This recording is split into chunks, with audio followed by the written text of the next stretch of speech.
Hey YouTube, so this is another video and I kind of looked up a topic to discuss today. The topic I'm going to discuss is there's a few options. It's why do we dream?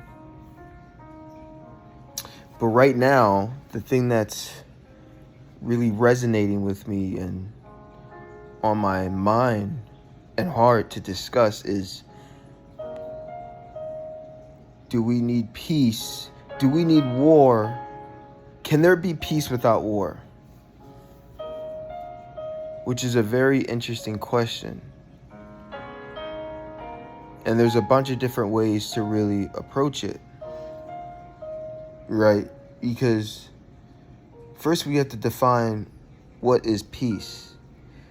Is peace a situation or environment in which there are no physically violent altercations or interactions between nation states and governing bodies?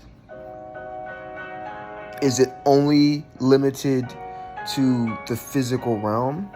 What about economic or biological or philosophical, right? There could be ideologies that are propagated in certain societies to affect them in a deleterious way. So the struggle would be defining what peace means, right? If peace just means that we go for a few centuries or however long without any world war or major geopolitical crisis where different nation states and sovereigns are deploying soldiers and jets or whatever the case may be, physically invading another country or region and causing havoc and calamity by physical means.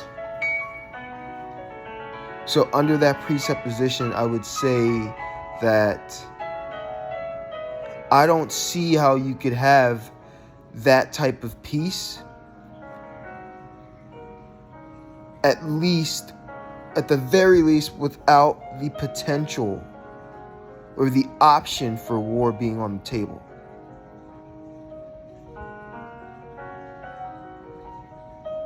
You can't stop violence with kindness, contrary to popular belief. As much as people love to say you have to kill them with kindness and turn the other cheek, that's not how the world works, and that's not the reality of human nature, okay? If someone is truly malevolent and their intention is to cause harm, and they intrude into you, into your space, into your realm, an inch, and you don't stand firm, at the very least stand firm, or if not, try to recapture that inch, that individual will keep going. They won't stop, right? There's a innate motive to keep on pushing the envelope, keep on progressing forward until either that target or that thing is completely under their control, power, or influence. And if that's not the case, then it's eradicated. And that's just human nature. So really, when I think about it, I feel like this whole concept of peace and war and geopolitical dynamics are all derivatives of one true point of confliction, which would be human nature. Human nature sits at the epicenter of all of this. It's the penultimate reason for why there's conflict in the world. And until we can somehow hack our biology and delete the things within our genetic codes that make us be avaricious, be greedy, selfish, right? Wanting to survive, basically, and only care, and this deep sense of tribalism that's embedded in all of us, unless we can eradicate that out of our genes and out of the collective consciousness somehow, as Jung would say, then I don't see how we could get to a point where there's no war, right? Because we're talking about the fundamental makeup of our being. And most people can't even articulate their being. They don't even know. We don't even know why we do what we do, right? 80% of our processes are unconscious. We couldn't even articulate why would we do if we wanted to. So there's these driving forces that are just innately within us, and they're embedded into how we operate and how we go about our day-to-day lives. And when events transpire externally, it seems like they're reflected through this internal lens of a bunch of presuppositions that have the individual first and foremost before the collective. Human nature is innately selfish in times of distress, especially, and calamity and turmoil. It's not until individuals, for the most part, and it's a generalization, but it's not until an individual passes a certain level of comfort, a certain level of income, a certain level of status, do they then think, okay, now I'm going to give back. Right? It's always the ones that are ahead, the wealthy, that are scrutinized for not giving back, which is fine because it should be that way. And I believe it should be that way. I 100% support it unequivocally. However, what it sets is the precedence that you need to be past a certain level of success or achievement to then contribute back to the lower rungs of society, which then innately says within itself that until you take care of your position, right, until you really hyper focus on this selfish pursuit and protect yourself and gather for yourself and accumulate and allocate resources for you and your immediate family and your tribe, then you can reach out and extend a helping hand. So all that is to say that I don't really think peace is possible. It's a long-winded diatribe, but I don't see how peace would be possible purely because of our nature. It's not within us. We're tribalistic. We're egotistical. We're ignorant and arrogant and but on the flip side, yes, there's a lot of good in humanity.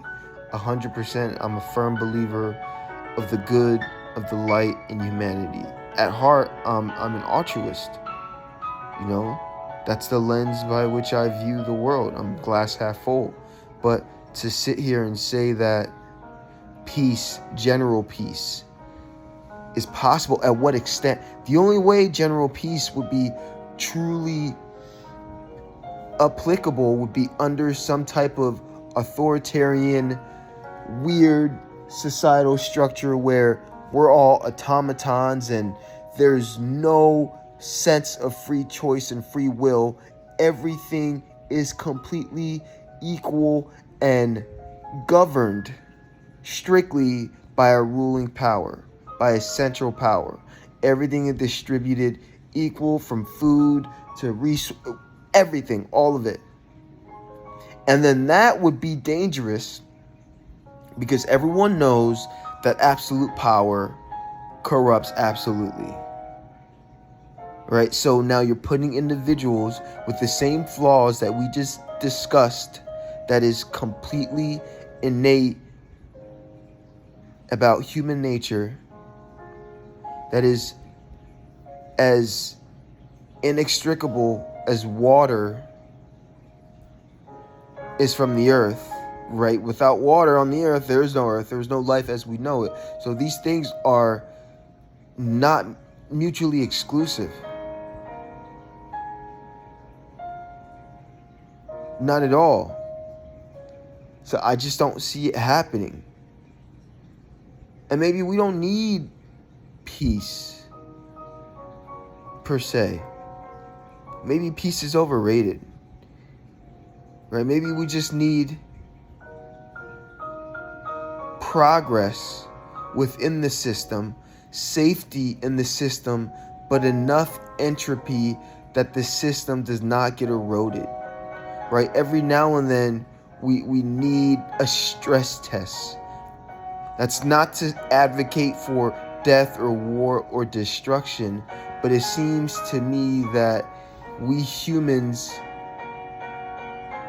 although in times of turmoil and strife, tend to be highly egotistical and selfish, on the flip end of that coin is that in those same situations is when we rise to the occasion, is when we have our greatest innovations, is when we really shine with the might of the human spirit. All these things coalesce into our story, who we are. So I think the striving for peace on earth is akin to the striving for happiness in life. It's folly and it's futile. There's no point. If you try to be happy all the time in life, you'll never be happy, because you're constantly trying to be happy.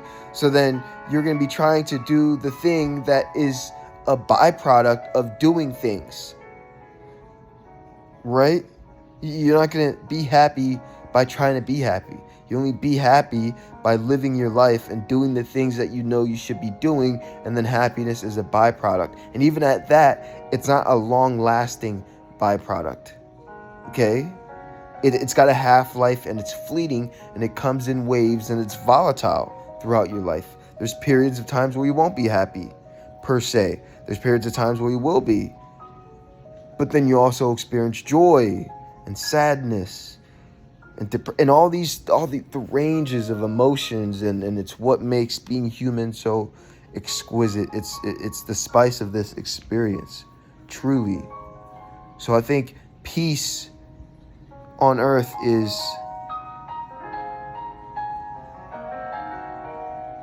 it's a simple concept for individuals that haven't really thought it through, honestly. It's ignorant to even think in that way, shape, and form. It's rudimentary. I wouldn't say it's rudimentary. It's not ignorant, but it's rudimentary. It's basic. I think there's a deeper meaning to it all, for all of it. The way we are, how things progress. You know, maybe there's an ultimate goal, but that's my perspective on if we need peace, if we need war to have peace. I guess the answer would be depends on what peace is. And if peace falls within the definitions that I just laid out, then yes, we absolutely need war to have peace, or at the very least the option or the threat of war to have peace. Adios.